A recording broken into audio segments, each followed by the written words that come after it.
Hey, good morning, Eastern Oregon, and welcome to this April 18th version of AM Live on EOA, your connection to Eastern Oregon, and we're on the EOA network. Here in a bit, we're going to have Elgin Mayor James Johnson and Elgin City Manager Alex McHaddad with us. Back-to-back days with double guests. Back-to-back days with double guests. It's first Friday. Yeah. It's already April 18th. May, June. We have 3 months until doomsday. 3 months, yeah. We have. Can you believe it's only May, June, July. Yeah, 3 months and till Shrine. 9 days. Yeah. Yeah. Yeah, it's coming. Yeah. My thing is like it's 1 month, May 21st until the primaries. So like everything is flowing in that way. Yeah. I mean, Shrine Game makes us a lot more money than your May 21st. The meter kind of goes the opposite direction. Yeah. So. It's not only a month project, I would say, for me. Yeah. Well, maybe a little more. I start working on stuff. I'll really start working on stuff in June. Well, and I think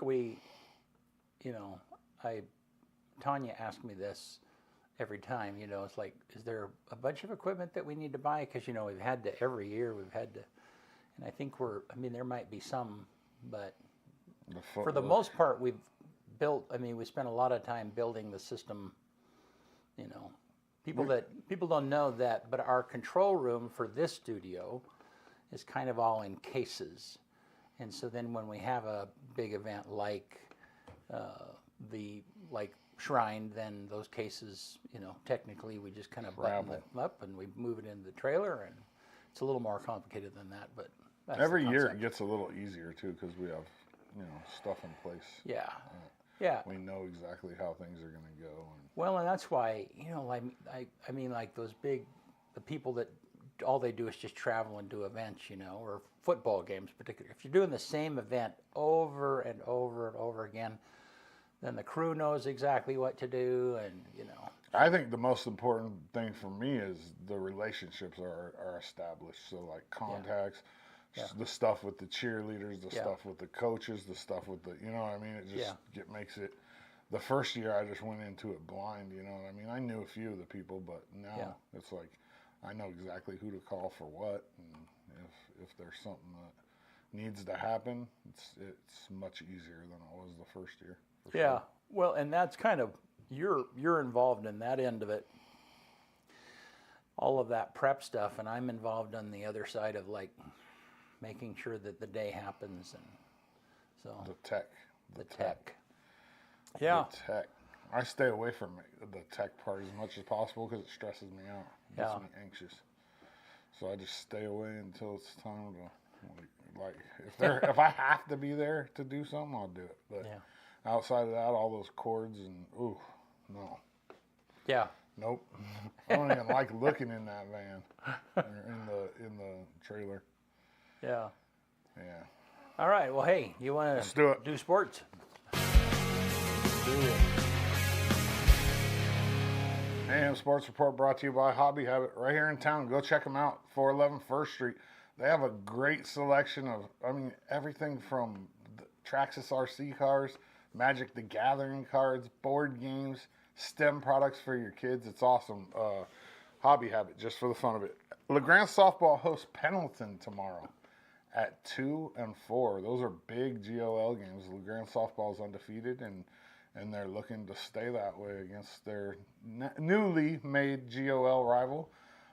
It's cool. The one of the pitchers for EOU is a Pendleton girl. So a couple weeks ago when they played C of I, we got to see a LeGrand girl pitching for C of I and a Pendleton girl pitching for EOU, and that was kind of cool. The baseball team also plays Pendleton tomorrow at 2 and 4, and they're coming off of a couple wins in College Place, and they split their GOL opener with Baker a couple weeks ago. So, I haven't given up hope on the baseball team. I think they're 6 and 6 or 5 and 6, and they're going to compete. They split with Baker. We'll see what they do against Pendleton, and we'll see who comes out on top in the GOL. Rankings are out for EOU track and field. The women come in at number 25 in the nation, while the men come in at 16th. Today and tomorrow, CCC championships for the decathlon and the heptathlon right here up at EOU at Banner Bank Track. Go check it out. EOU is also having the EOU Invite run concurrently with that. So you'll not only get the multi-championships, but you'll also get to see just a regular old college track meet today and tomorrow up there. EOU baseball plays Central Washington this Saturday. It's on the road. It's a doubleheader. It's a non-conference couple of games, so it's not going to affect EOU's. The baseball team's not going to make the playoffs. So, I mean, these are non-conference games anyways. But man, what a year! Like this baseball team turned around big time this year, and it's been really impressive to see what Coach Treadway has done with these guys and just the kind of guys that he's bringing in, the recruitment. It's just the culture has changed, definitely. EOU softball team moved up 4 spots this week from number 15 to number 11. I still think that they are underranked. You have 2 teams in the top 10 that EOU has beaten, including conference rival OIT. EOU beat them 2 out of 3, including a 10-0 win. And then they also beat Jessup, who's in the top 10, and they have a better record than both of them. So that's just kind of how it goes. I mean, we've talked about the rankings numerous times on here. I'll take the 4 spots. We don't want to be ranked too high going in anyways. We really just want home playoff game in the first round. That's the big thing. They play Bushnell this weekend at home. Friday, Saturday, with Saturday being senior day, as it's their last home games of the season for this EOU softball team. Ranked number 11 in the country. Kaylee Hoskins is number 2 in the country in ERA. She's number 1 in strikeouts per 7. She's 2nd in strikeouts overall. She's looking to win CCC and National Pitcher of the Year, and I think it's highly likely right now. It's kind of cool. EOU women's lacrosse travels to Corbin on Saturday for a 1 o'clock game against the Warriors. So recently I said a comment about the lacrosse team and, like possibly replacing lacrosse with another sport because of how they've, done. And I have to be more careful about what I say when it comes to stuff like that, because I do have a little bit of influence, maybe a little. And I want all EOU sports to succeed. I don't want lacrosse to necessarily go away.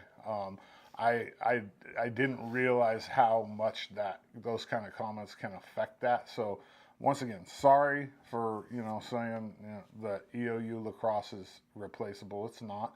They're working hard. The coach is working hard. The players are working hard, and that's what matters the most. AM Sports Report brought to you by Hobby Habit. 411 First Street in LeGrand. I almost choked that one out just for the fun of it. All right. Good stuff. Yeah. Let's take a look outside. There's hopes of a beautiful day out there, isn't that? Yes, there is. Bud said we need some young roadies to set up and break down. We have that, Bud. We're good. Yeah. We got 60 however many year old young Lee Wright in there cranking it out. Yeah.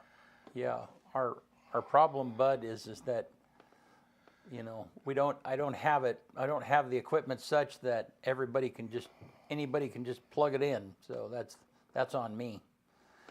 So let's look at the graphic. So 56 today, 28 tonight. Back into freezing. Yeah, it's getting a little chilly. Yeah, and so it's going to be near freezing for the rest of the week. But looks like it's going to be nice coming into the weekend, and then maybe nicer in the next week. So I'm good with that. Yeah. All right. I want to do one of our sponsors, Valley Insurance here in LeGrand. I'm throwing this at Gabe.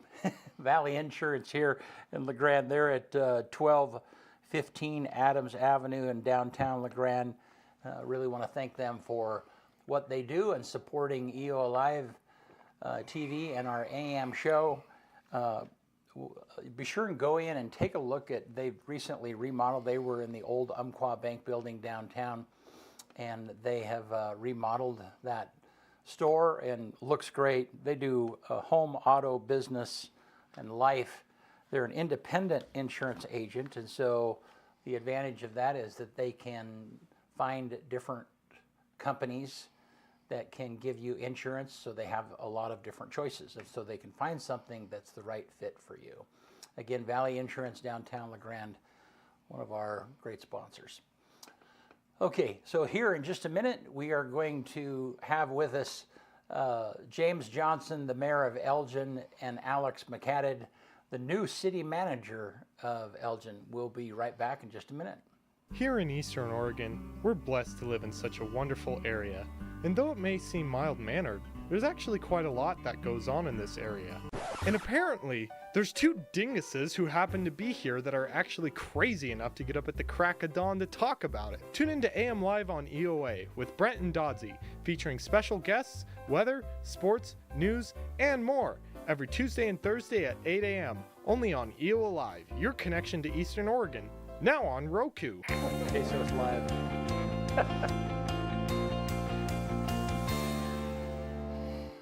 All right, we're back right here with James Johnson, Elgin Mayor, Alex McHaddad, new city manager, Elgin.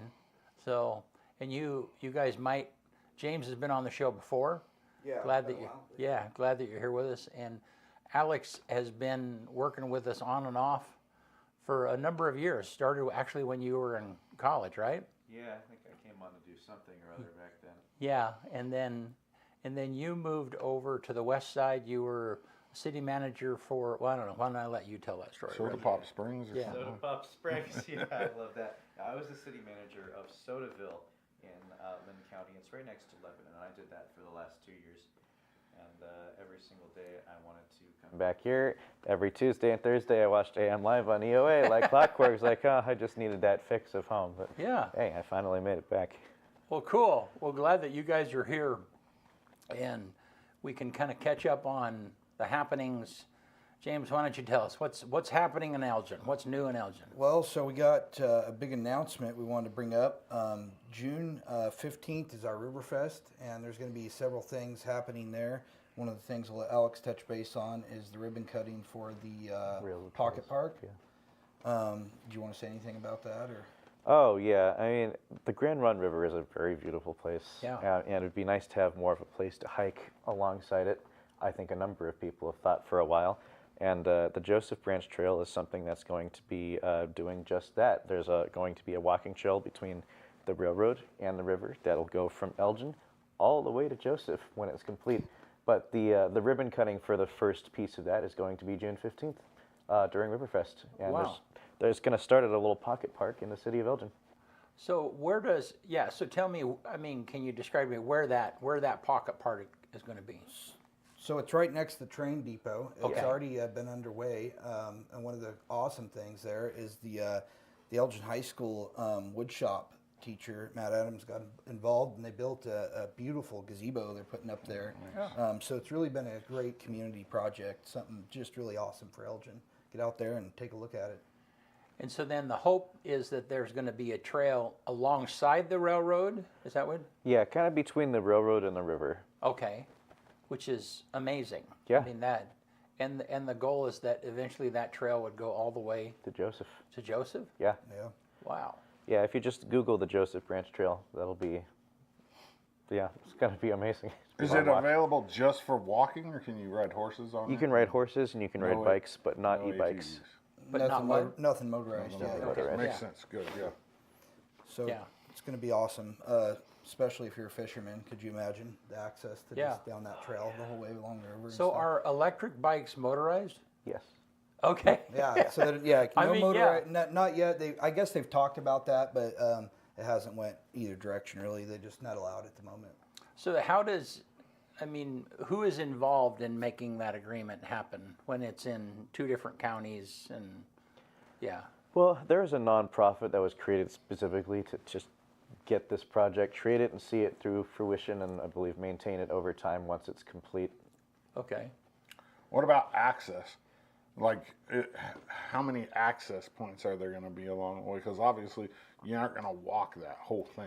Yeah. There's got to be places to get off. Yeah, from looking at the map, and the map is available online, there are going to be a number of access points in the cities along the way, and a number of like state parks and things that are along the way. You'll be able to pop into one of those and get on the trail and walk for a while. Is there camping? Is there like camping along the way? So would you be able to like walk some one day, camp, walk some more? I don't think you'd be able to like camp on the trail proper. I would have to ask them specifically, but it does line up so that you're going to hit a number of camping spots that are already along the river. Oh yeah, perfect. So you don't need to create your own; it's already there. Right. So like there's a camping. The railroad runs right by Minham Campground, right? Doesn't I think it? I believe so. Yeah. So yeah, no, that would be amazing. Oh yeah. Yeah. It's not following the railroad though, right? It's following the river. Yeah, if you look at the map, for a significant portion, it's going to be between the railroad and the river. Eventually, like, it goes all the way to Joseph. So obviously, the Grand Run River doesn't go all that way, and the railroad doesn't go all the way. But the kind of where it starts in Elgin is going to be that getting you between the river and the railroad, and then eventually, it'll be whatever landforms are in Wallowa County, that kind of thing. But the goal is to get a walking trail all the way from Elgin to Joseph, and this is the first part of it. Yeah. Well, and it starts with a start. You know, Yeah. you gotta. Yeah. I mean, so a lot of these kind of things they just start, and so Yeah. and then you kind of figure out. Yeah. Is there a website where people can see that map? Do you know it off the top of your head?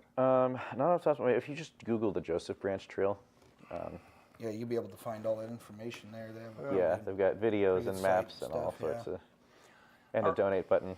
And Yeah, if anybody's feeling generous, Joseph that'd be Branch great. Community Trail? Yeah. Yeah. All right. What else is going on? So on that day also, on June 15th, Green River Fest, the car show there, the Elgin Lions put that on and everything, so come out for that. But as well as we're going to plan a meet and greet to meet Alex, the new city administrator here, and I'll be there myself too to meet and greet people as well. So we'll announce location and time for that day, but we wanted to get it out there that it is going to be June 15th. Yeah. All right. And that's an opportunity for them to get to know you Yeah. Absolutely. and then ask you tough questions. Yeah, things that I know everything about. So looking forward to that. Yeah. So I was out in one of the Elgin City Council meetings the other day, and that was the very first time that I had been in those council chambers and stuff. And no, I mean, we just talked about, but tell how that building happened. I mean, because that's a super cool building. I mean, most towns, their city hall is like ragged, run down, barely standing. Yeah. So. Yeah, I wasn't involved with the purchase part of that building, but I will say that WC Construction built that building. They were a construction company that had retired, so it worked out perfect for everybody involved. You know, they sold that to the city. City bought it, and it was a great location for the city. So it's really awesome, beautiful building. Well, and it's right next to Grand Ron Hospital's clinic right there, and so I mean, what really nice buildings, right, and right across the street from the Elgin Stampede grounds, you know, and a really nice entrance into Elgin. Great location. Yeah. So, anything else new that you guys can going on, Alex? So, why don't you talk about your job and how you got here, and so on and so forth. Oh boy. Well, I can offer a couple updates first, just to make sure we're letting the people know what's going on. We do need volunteers, always volunteers in the city. We're trying to get our public safety committee up and running. That probably needs like 7 people on it. We've got a counselor, and so we need to find 6 more people. So if maintaining public safety and building a public safety plan is of interest to you, let me know. We need members for our budget committee. Our budget committee is going to start meeting in May so that we can get the financial plan for the city ready. And then we need a new city councilor. One of our city councilors just resigned. I believe their term is up at like the end of the year, and they're going to be out of town basically for most of that, they said, and they don't want to zoom in because they're just like, it's a little too much. So their goal is to step aside and let somebody who can actually be there in person participate. So if you want to be on the Elgin City Council, let us know again. And we could always use help down at the library too. Oh, yeah. They're looking for members as well. Yeah. For their board and a summer reading program. Volunteers are looking for those as well. Yeah. So anybody want to read to kids and stuff, go on down and see the librarian. So. Yeah. Yeah. So Elgin City Administrator. So Elgin's got the council manager form of government. Just about. There's only, I don't know, maybe 2 cities in Oregon that don't have the council manager system. I think it's Portland and actually, oddly enough, So council manager. Define council that a little manager. bit. Yeah. So that means that there's an elected city council that is in charge of adopting policy and the budget and telling staff what to do. But then the day-to-day functions are handled by the city administrator. Okay. And it's pretty common in the Western United States, especially. There's a lot more council manager governments that happen. Actually, I think Union, their charter technically has a mayor-council system where the charter says the mayor is the chief executive of the city government and in charge, but they have had an administrator running the show for quite some time, Okay. despite what their charter says. So, yeah, other than those 3, Portland, Union, and Waterloo, every other city government is by charter a council manager system. Okay. It's my job to be in there every day and make sure everything's running smoothly according to the will of the council. So what possessed you to want to be a city manager? How did you? I mean, I know that. Oh, yeah. I know from what I mean, you've always been a political hawk. Yeah. I mean, you've just followed politics closely and so on and so forth. You know, when I was a kid, I really loved reading history. And I was like, I want to be involved in historical things. And you know, of course, you kid, you're like, well, I want to be president someday, right? Yeah. So I just made myself. I tried to be keenly aware of political things that were going on.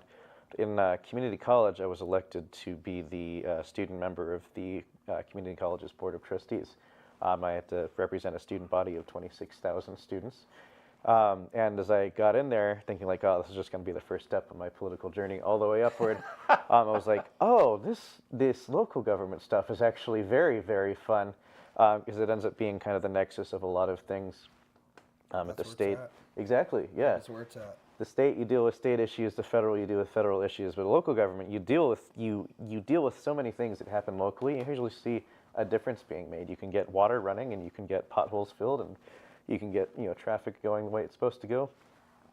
You get to really see a vision come to life without having to make a federal case out of it. Literally. Federal. And, that reminds me, the Yes. potholes. We're going to be starting that up in May, so I know that's important to the citizens of Elgin, so getting some roads cleaned up in May, and Public Works is on top of that, so it's going to be great. Yeah, I believe May is our annual pothole filling Yeah. time of the month. So, like I said, it's a project where you go, okay, there's a pothole. Here's how you fill it. Let's go fill it. Done. Yeah. Like, you don't have to spend years and years toiling with members of 400 congressmen dealing with but no, it's 7 Yeah. city councilors, and hey, we need to vote to fill a pothole. Great. They'll vote for the money, and then we get the supplies and we do Fill it. the pothole, yeah. Yeah. Get it done. Yeah, and I noticed, I mean, when I went to the Cove City Council meeting, so then it sounds like smaller, the one thing that they hire, regardless of the size, is their public works dude. The Yeah. guy who fills the potholes, I Yeah. presume, right? Yeah. Or, I mean, is that kind of in smaller towns, is that the hired position always? I mean, it makes sense, but. Usually you'll have at least a manager and a public works person. Yeah. It's like that in Sodaville. We had me and we had a public works director. Yeah. Or even at the translator district, there was the manager who was me, Yeah. and then we had an engineer. He was contracted, but still he was the person that was hired to maintain the actual infrastructure Yeah. while I took care of the paperwork side. Yeah. So, okay. So then you decided to become the manager at Sodaville. Yeah. Now, and I know that you've always kind of had an interest in state politics and what was going on. Oh yeah. How was that being on the west side and? Oof. Yeah. Yeah. I mean, the access that I think that you had kind of wanted, Yeah. you certainly had the opportunity to. Well, even when I was living here, I would go to Salem frequently Right, yeah. to do stuff over there. The thing about Oregon state politics is a very rigid and odd calendar. The legislature meets for 5 months in odd years and 1 month in even years. So even when you're over there in person, it's still just there for 5 months and odd years, and 1 month for even years, then everybody goes home. Okay. So it was nice to be able to pop over, and I did work for our state representative, Bobby Levy, for 2 sessions in 2023, and then this year. I worked for her again, serving the community in Northeast Oregon. Even while I was over there, I made sure that I was on the phone with all your local elected officials all the time, talking about just projects that are going on in Union County. And So this is an even year, so it was a 1 month session? 1 month session, Okay, yeah. got it. All So, right. Matt Scarfo would come and we'd talk about funding for the fair and that kind of thing. Okay. And then and one more time, in the odd years? Odd year, it meets for 5 months. 5 months? 5 months. Okay. Yeah. All right. And that's where they pass the 2-year budget and that kind of thing. Yeah. Take care of the real big issues because they've got time to do it. Right. In the 1 month session, you're only supposed to do like technical fixes and budget adjustments, but that's kind of turned into a whole thing where they save the big things they really want to do and just kind of sneak it under the radar and then do it in that small one. So how was soaking in that political atmosphere? Was there a point, you said you were really, you were interested in getting back over to the east side. Yeah, it was still interesting. There were a couple things that happened right after I moved to Sodaville. Because I was moving over there was an opportunity. There was a vacancy in the office of the state treasurer of the Oregon Republican Party resigned, and I was like, I could do that. That'd be fun while I'm over there, since it's going to be easier to do it. And I went to one executive committee meeting and went, I don't want to do this. These people all hate each other. It was just a screaming match for 2 hours. I was like, I don't need to do this. So I withdrew, but I was elected anyway. So had to do that for about a year and a half. And that got really interesting. We had to raise a lot of money, and we raised unprecedented amounts of money. And we used that to break the Democratic supermajorities in Salem, and get a second Republican elected to Congress from Oregon for the first time since like the 1990s. Huh.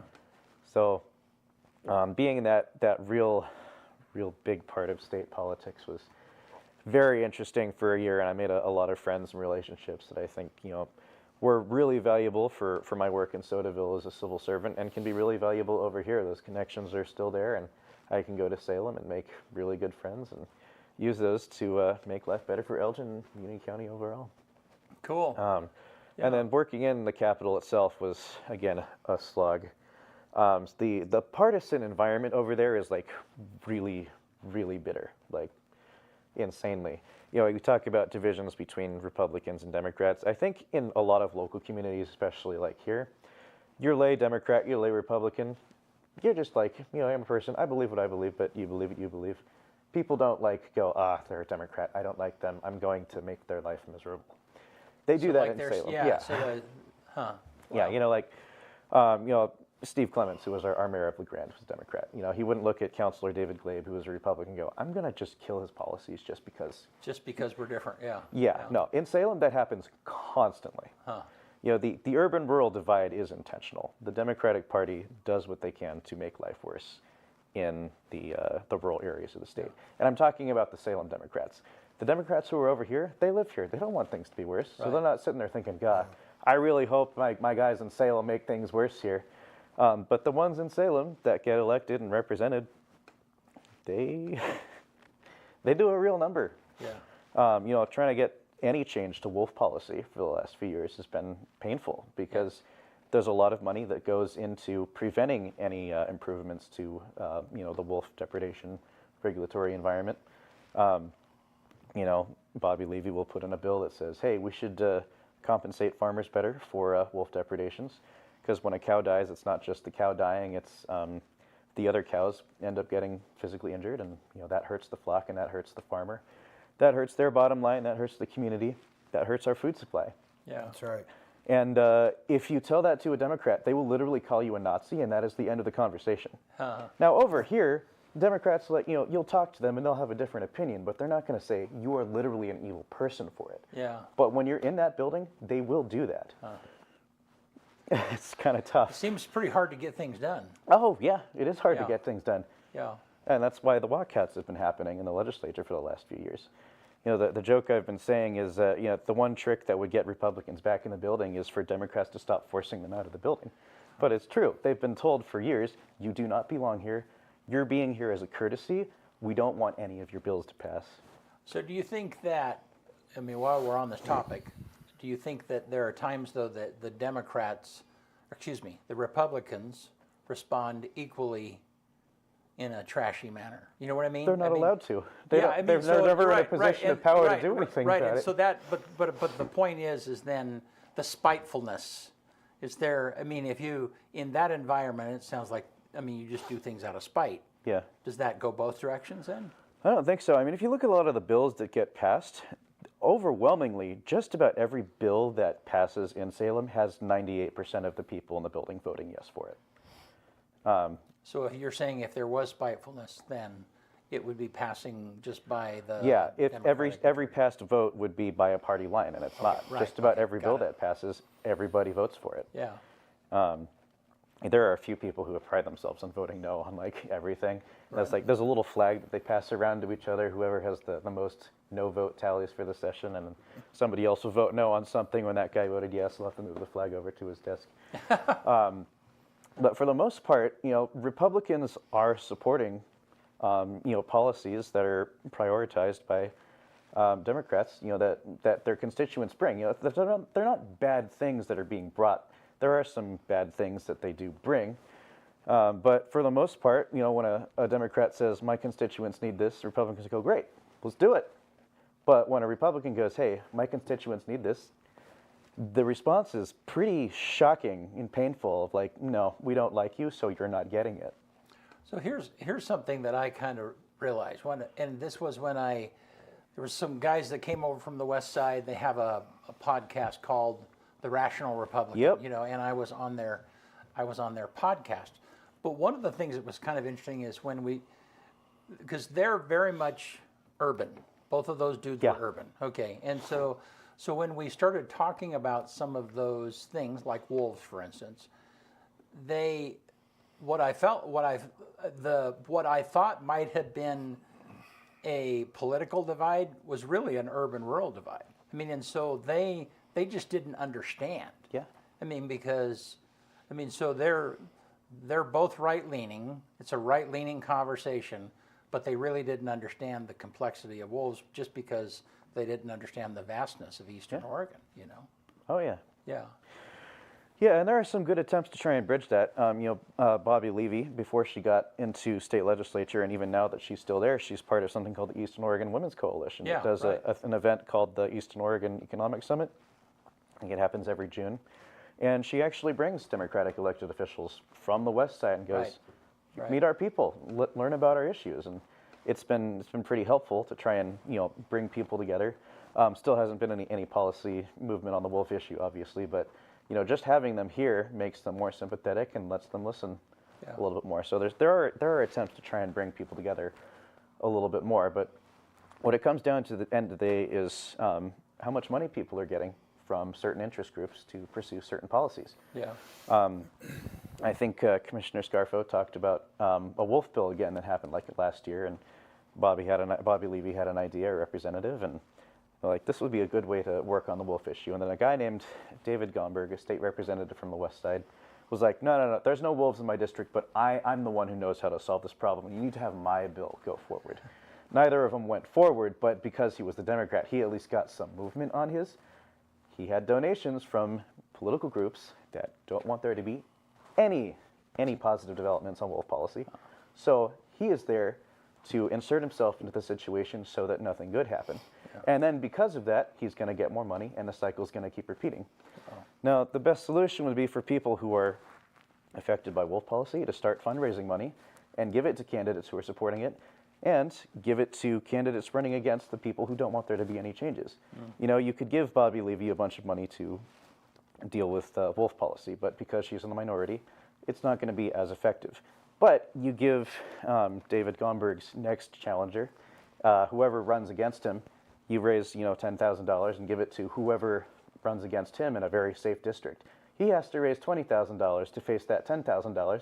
Suddenly goes, whoa, okay, maybe I should step away or try and help because I don't want to have to fundraise as much money every time because of the wolf issue. Yeah. So it's a disincentive. Yeah. Yeah. There's a lot of money incentivized to make sure that rural issues go worse. Yeah. Well, okay, so let's. You and I could talk about this a long Oh time. yeah. Let's come back to Elgin though. You Yeah. know, and I would. So I mean, you had mentioned that in that, James, where you like being able to make a difference locally, and I mean, talk about that. Just how you being involved, you're able to push things along in a positive manner. So the one thing that I like doing that I haven't done in a while, I was actually telling Alex about this yesterday. In a couple months, couple meetings down the road, I'm going to get all the different organizations. Say, hey, come to my council meeting, and be there. Tell us what you're doing. You know, the Lions Club, the Edge group, which is kind of like the Elgin support group, kind of small. They could use some members too, by the way. Reach out to maybe Kathy Bonney, could point you in that direction. But get all these members together, like Stampede Hall and everything. People doing Trails for Rails stuff. And just see what everybody's working on. You know, there might be something common that everybody's working on that we could bring our forces together and work together to make Elgin a better place. And so that's what I like to do, is try to get our community together. That's a big deal for me. So. Well, and I think that's the common theme that I've seen as I've been running. How is that there are times that you have really sharp people, but they're kind of isolated.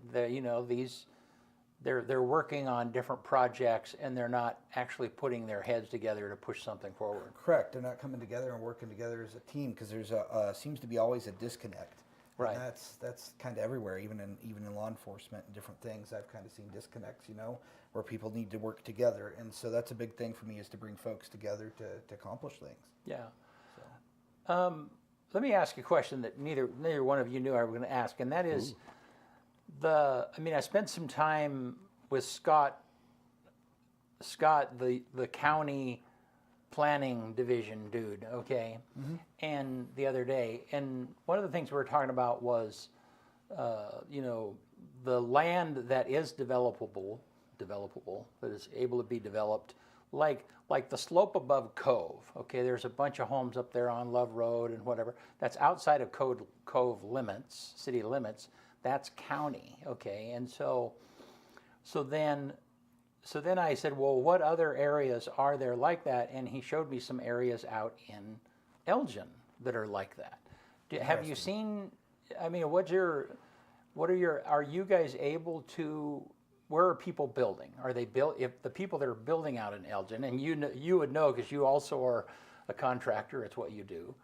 So there's urban growth boundaries, and if your land is already in that urban growth boundary, then you could build on it. But there's a lot of rules, like you have to, I dove into this a little bit, but not much, so I'll answer this the best I can.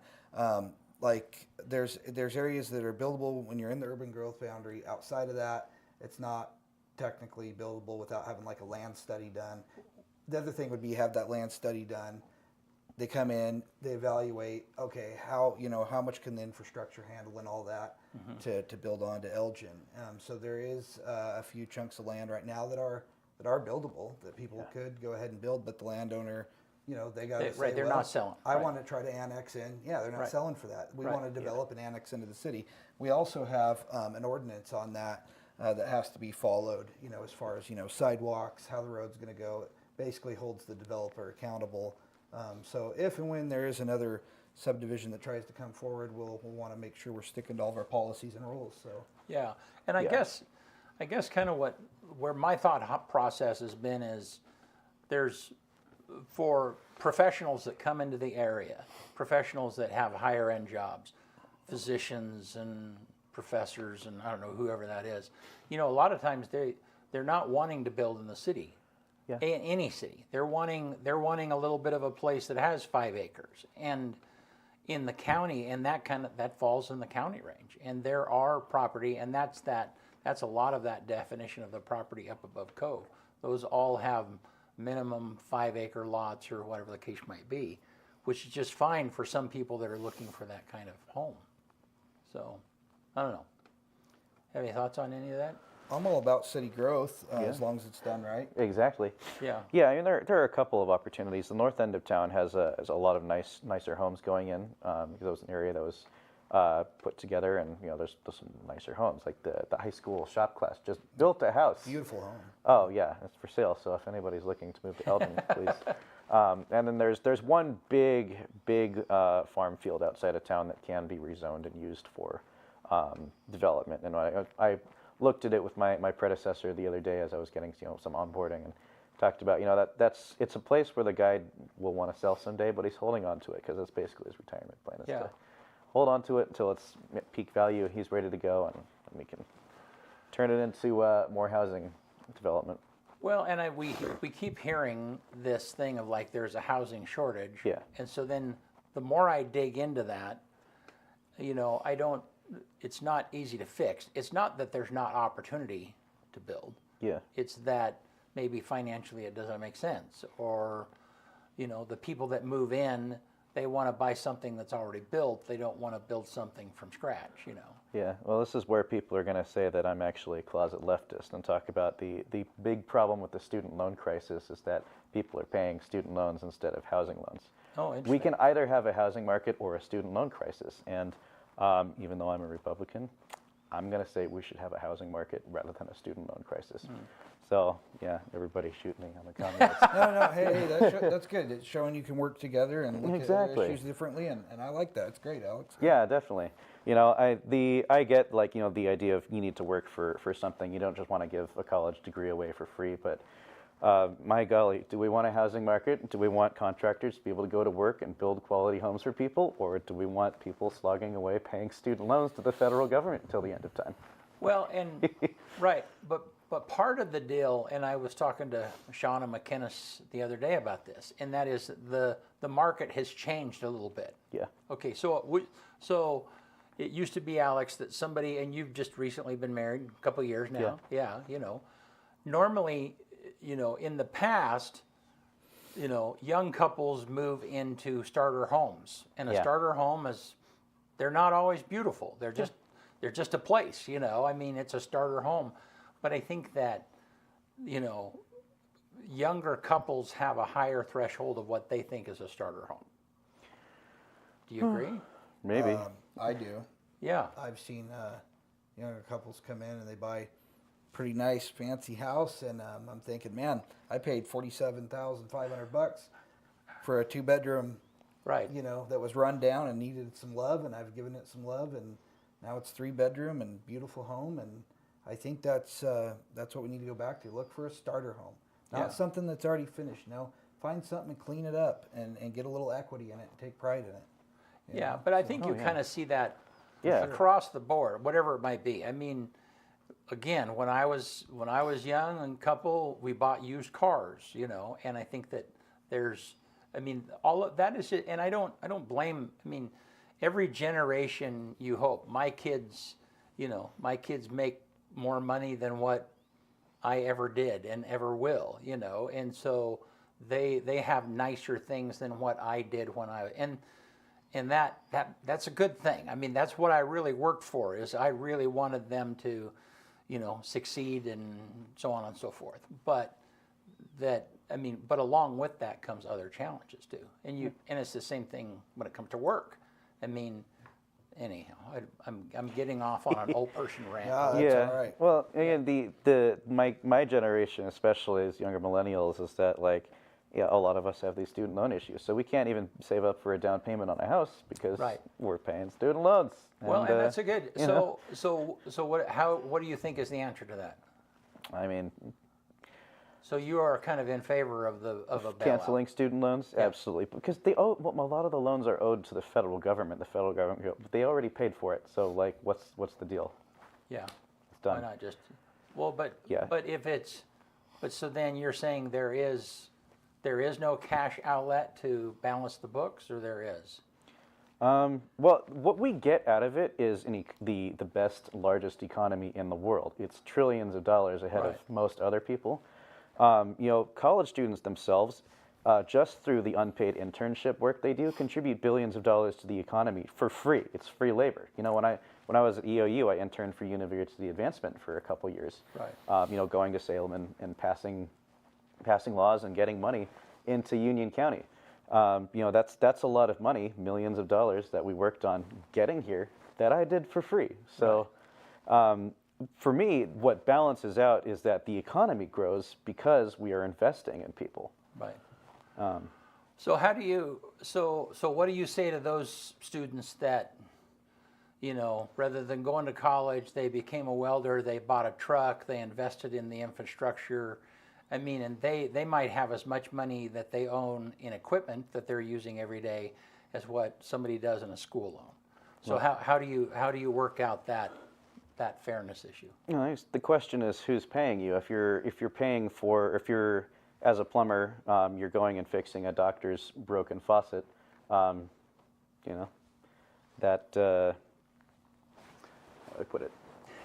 That doctor's only there because he got an investment in him. So now, because that doctor has the education necessary to make him a rich doctor, he's paying you back. Well, right, but on the less doctor end of the scale, you have people, they're not physicians. Right, yeah, but and there is a problem there too, is that a lot of people go to college and get useless degrees and don't contribute anything to the economy. Right. And that needs to be looked at. I'm not saying like, you know, everybody should get degrees in 17th century French literature and the plumbers ought to pay for it, because that doesn't help anybody. There does need to be a serious realignment of who we're actually putting in college, what degrees they're getting. We do need a lot more blue-collar workers, a lot. It's okay to work with your hands. Oh, absolutely, you should. If you can do it, please. Right, but the inequity part, I mean, and that's where a lot of people get stuck, is that, you know, you have somebody the same age, one of them has equipment debt because of their profession, the other one has college debt because of their profession, okay? And so then why would we relieve the college debt and not the equipment debt? You know, that's not a question that I have an answer to, because I'm not a great expert on this. My expert is a lot more municipal policy analysis. Yeah. I didn't write my thesis on. No, it's just there are answers to these questions, but what it comes down to me is just the scale of our economy is worth trillions, and it is worth trillions because so many people have gone to college and have these knowledge jobs. We're building the technology that powers the planet. Yeah. And we all benefit from that. We have a $1 trillion economy because there are so many college-educated people here, and there are only so many blue-collar workers able to be able to provide services and make money that way because there are so many college-educated people here. Yeah. Well, I think we need to have another conversation about this, because this is interesting. And Gabe in the other room is wanting to throw in too. Oh, yeah? Yeah, and so, but yeah. I want to touch base on that equipment part, though. Yeah. You're right. You know, I bought my first large piece, you know, like 8 years ago or so, and that was pretty rough for a while, you know.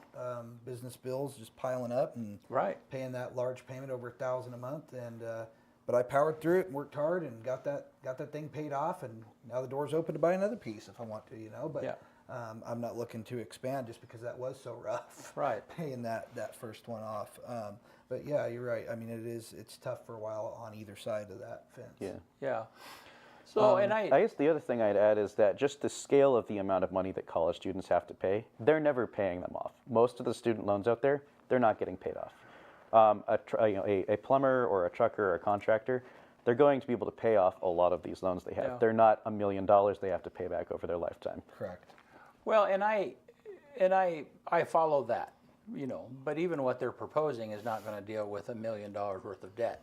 Yeah. I mean, even what maybe it's $100,000 or something like that.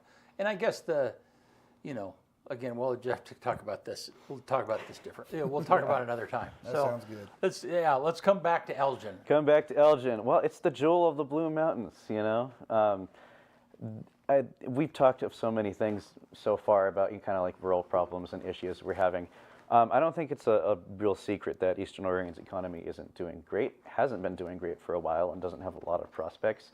In Elgin, I found a kind of rare optimism that a lot of people think, you know, if we just work hard, we can actually make things better. Mm-hmm. And that's one of the things that I think is going to make Elgin successful in the long run, is that people feel optimistic.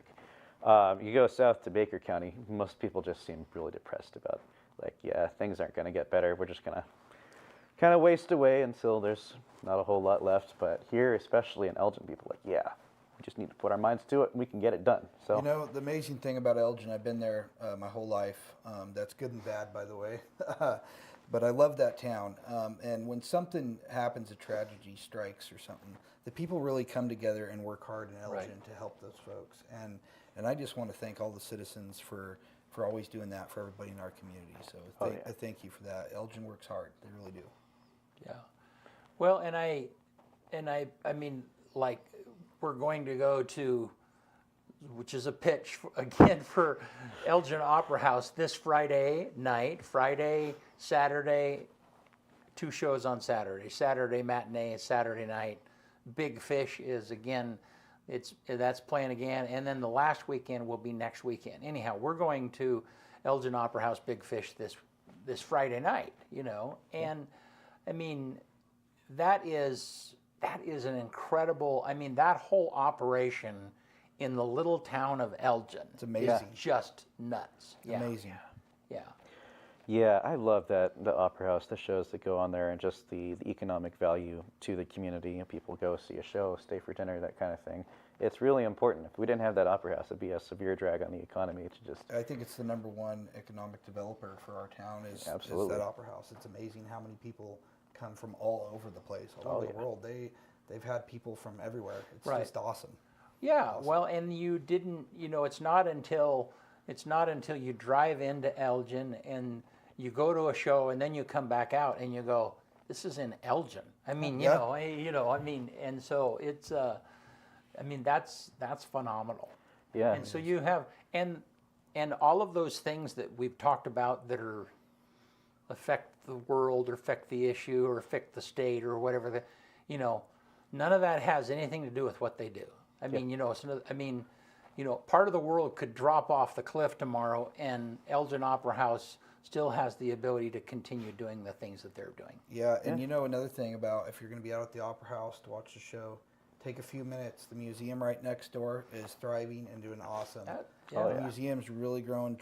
Charlie Horn, he is amazing. He's done so much for that museum. I just want to thank him for that. I mean, it's awesome. So stop in there and see them as well.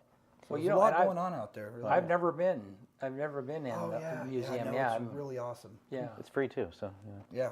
yeah. Get out there and check they it have out. an old jail, like the old city jail. It's kind of restored behind it, so you can Yeah, take your picture behind I have bars. seen like that. Yeah, Some yeah, of that the part is Older fun. generations like, I spent a few nights in there. Yeah, well, there's good things there. When I was first telling people on the west side, like, I just got a job, I'm gonna go work in Elgin. They're like, well, what's in Elgin? I look on Wikipedia, look on Google Maps. I'm like, we got an opera house with award-winning productions. Like, wait, really? I'm like, yeah, that's awesome. Come see Elgin. Yeah, no, that's phenomenal. Yeah. So, all right. Well, before we quit, tell us the dates again that you have a couple of dates that are important coming up, the meet and greet and so on and so forth. What? June 15th will be Riverfest, so come to Elgin for a day of fun. We'll have, Riverfest is put on by, I think, the Lions Club, right? Yeah, Car show and citywide, like yard sales, everything. And, there's a fireman's breakfast as well at the fire station, so get out there and support them. They're great group of volunteers there, great people. So. Yep, and then there will be a ribbon cutting for the Pocket Park leading to the Joseph's Branch Trail, and a meet and greet with me. Yeah, don't forget the meet and Come greet. meet Alex. Yeah. All righty. Well, thanks you guys for jumping in. Yeah, thank you. Really appreciate it this morning. Yep. All right, man. Let's do it, man. I felt like we were like this is Rush Limbaugh or Lars Larson today instead of AM Live. His like political jargon is like going through my brain. Yeah, and out it's a perspective that we don't always get. Yeah. On this day, April 18th, 1865, Confederate General Joseph E. Johnston surrenders to General William T. Sherman in North Carolina. Something major catastrophe happened on this day in 1906. Major catastrophe. 1906. That was the Over 4,000 people died. The fire in San Francisco. No. Earthquake and fire. Yeah. Destroyed 75% of the city. Yeah. 1906. 1924, the first crossword puzzle book is published by Simon & Schuster. 1925, the first World's Fair opened in Chicago. 1986, IBM produces the first megabit chip. 1986. And then we'll just go all the way to 2003. This one's kind of interesting to me. Fox News settles a lawsuit with Dominion Voting for $787 million with Fox admitting it had defamed Dominion during U.S. 2020 election by broadcasting conspiracy theories. That's a lot of money. That's a lot of money. On this day, the number one movie in 1984, Friday the 13th, the final chapter. And then the quote comes from Reba McEntire. To succeed in life, you only need three things: a wishbone, a backbone, and a funny bone. One more time. To succeed in life, you only need three things: a wishbone, a backbone, and a funny bone. All righty. We're out. Yeah. See you on Thanks, you Tuesday. guys, for being with us this morning. Appreciate it, fellas. Yep. Appreciate it. And we'll follow up and have a conversation about student loans because that's, yeah. As long as I can talk about guns too, because I'm Okay, a we'll talk about- big yeah. gun. Well, Yeah, I'll well, if we're there bringing we go. guns too, I'll join. Okay. There we go. Yeah, there'd be lots of people that would jump in the guns. Especially in Elgin. Yeah. Yeah, you're right. All right. The Second Hey, Amendment are gonna thanks, do it. Eastern Oregon. We'll see you next time.